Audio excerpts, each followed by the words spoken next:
In this session, we'll finish our drawing by trimming several circles and then add a couple of polygons and a circle.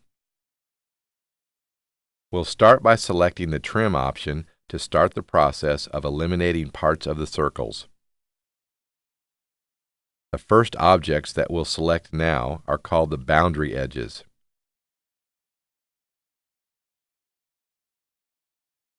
Next, we'll right-click the mouse in order to stop the process of selecting the boundary edges, and then click on a portion of the circle that we would like to eliminate.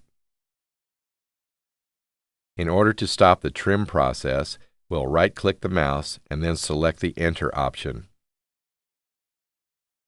In order to trim the other portions of the circles, we'll now repeat this process of selecting the Trim icon, followed by clicking on the circles and/or lines that define the boundary edges.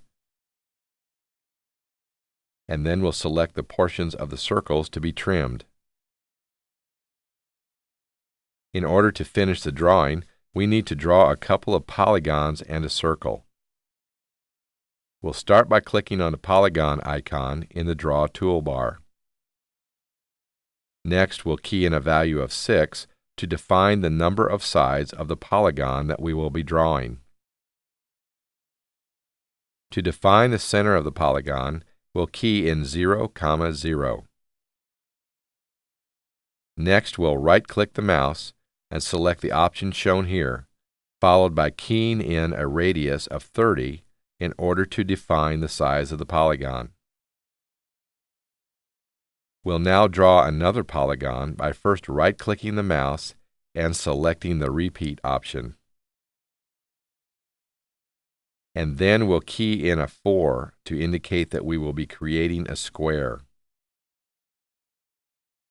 Before we define the center of the polygon, we'll click on the Snap to Center option in the Object Snap toolbar.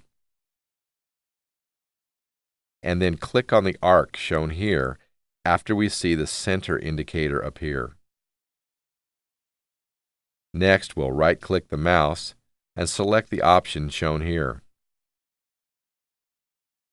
Prior to indicating the location, we'll first turn on the Grid Snap option that is located in the status bar. And then click on the grid point that is just to the right of the center of the polygon. Next, we'll click on the circle icon in order to start the process of creating a concentric circle.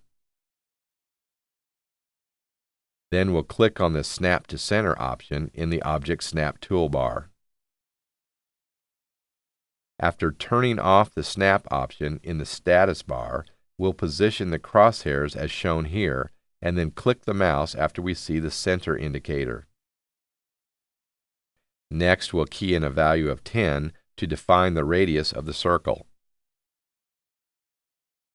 Our last step is to use the drop-down menu under File to save the drawing file.